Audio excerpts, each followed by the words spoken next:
Salam alaikum, alaikum salam, Kasami Lakutare. Pray you guys are having a great night. I want to read today out of the book here, Palo Mayombe, The Garden of Blood and Bones. And we're going to look at and read a little bit on the possessions of spirits or spirit. We're going to start with the possession is a phenomena that intrigues and terrifies in equal measure. The whole idea of being taken over by an alien intelligence brings terror with it. But let us find a better way to understand this state. Possession indicates an alteration of consciousness. You are no longer yourself completely. There is indeed an intrusion from somewhere else at work. This intrusion can be from yourself, as a call from your ancestors by blood or spirit, which addresses certain failures in your psychological makeup by that are in need of alignment, meaning which addresses certain failures in your psychological makeup that are in need of alignment. This usually takes the form of pretending to be possessed to give a performance. This is an exercise of one's own psyche or soul born from a spiritual vibration.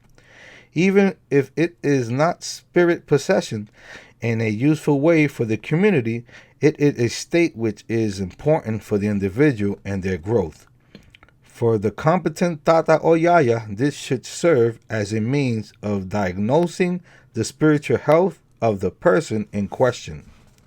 These forms of possessions are of a psychological nature. It is the soul that works on the person trying to tell them something with the aid of spirit. Such forms of possessions are always blocked by true spiritual inspiration. If the Tata is honest in his vision, the pathology presented can lead to a great change and transformation. Those possessions that are born from ourselves and not carrying the flame of spirit are important, but it is equally important to be honest about what we are dealing with. A public display of psychopathology is different from the prophetic message of spirit, but equally important for the growth of the person in question. Common perceptions are that a possession by the dead by ancestors takes on different qualities.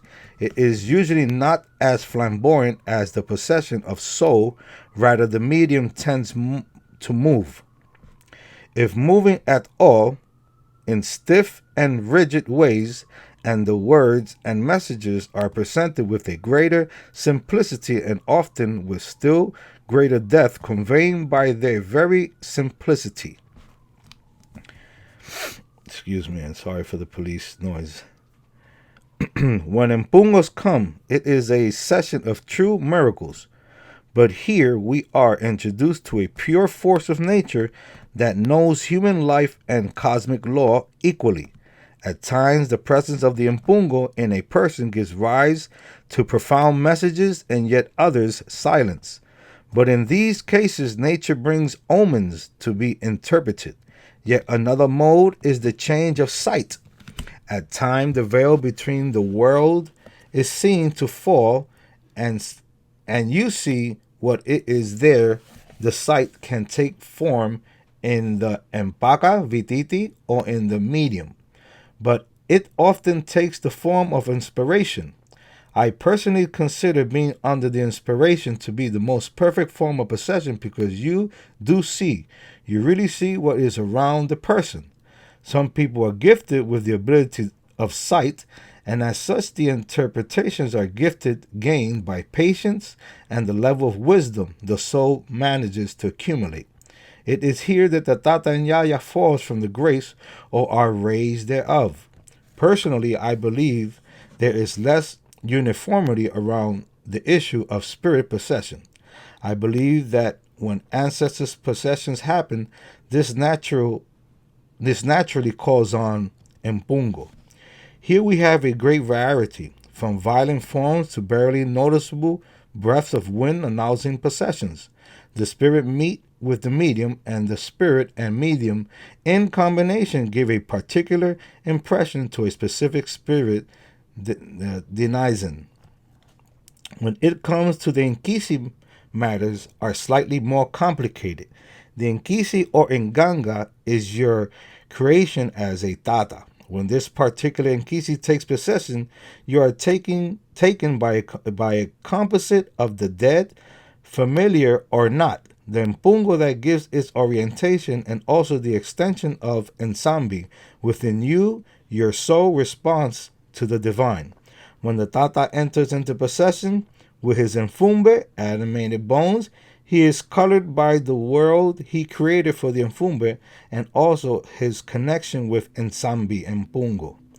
The Nkisi can therefore be many things: a prophetic vehicle, an exercise of complexes, and the grace of Nsambi upon the world. And this is all in the hands of the Tata. Possession can be felt as a power sitting on your shoulders that demands entry. It can hit suddenly like lightning, or it can come softly like a dream on the wings of a night. After experiencing possession in many different contexts, I would dare say that it is the state of dream that connects all these forms of possessions together.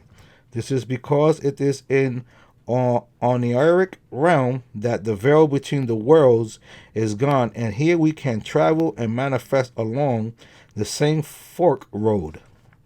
When a spirit or an ancestor arrives and wants to use your material body, it will often identify itself in sympathy with the state of mind and soul you are in. It is crucial to understand that you make the right bridge and provide the welcome. I believe that this is the most common form of possession, where the spirit is usually the faculty of the medium to interact with the world. If this state is maintained and spirit is allowed to flow, one can experience a general increase in presence until your own dismissal from your body, which allows room for speaks or a steady presence to manifest. Here the spirit can break through and speak its native language and perform wondrous feats and miracles. Unfortunately, many people have resisted towards this complete surrender, motivated by the belief of alien intrusion and fear of not being able to return to the human state of mind. Some people prefer what in Cuba is called two-headed possession. Some will say it is bad and others good. I am of the opinion that it is generally a good state, but difficult to maintain for a long time. It means that you and the spirit occupy the same space and materiality at the same time. This places demands on the spiritual stature of the medium because two-headed possession provides an avenue of acting out our own nature and not that of the spirit. At this time, the medium can walk back and forth from advice and message clearly of a nature not inspired by spirit to give astonishing prophetic advice and perform miracles. At times, this form of possession is seen as less ideal, but for me, this is the ideal state of possession because, given that you are of a good stature, after all, two-headed possessions can provide a unique perspective upon the world meditated by by your maturity as a human being. And herein lays its fallacy. If you are immature, this immaturity will seep out when the oracle is spoken because the soul wants to be known. Mature or not, in a way, the medium is the battery of transition, and herein lies its strength and limitations. To receive spirit demands openness and also control. The more one is subject to the whims and fancies of the spirit, the more intrusive it feels, and the more it speaks of the immaturity of the medium. Some paros refer to these people to have become the dog of the prenda, pejo prenda. defining an inversion of the original agreement between the Ngangolero and the Nganga. The use of the word dog is frequent and can be referenced to the palero and the prenda, a remnant from slavery when dogs were a unifying term both for Africans and Muslims used by the explorers. The forward way of training one's mediumship in Palo Mayombe is in the Misa Espiritual, the spiritual mass. It is quite common that a misa is performed prior to a hallamiento, so that spirit guides and ancestry of the aspirant is made known. A suggestion for this ceremony is presented in the appendix of this book.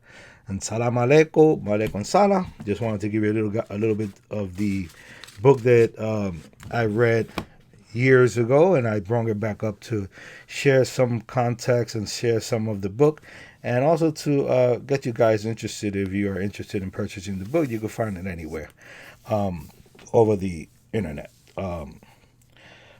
Have a great night again, and have a great weekend. Peace.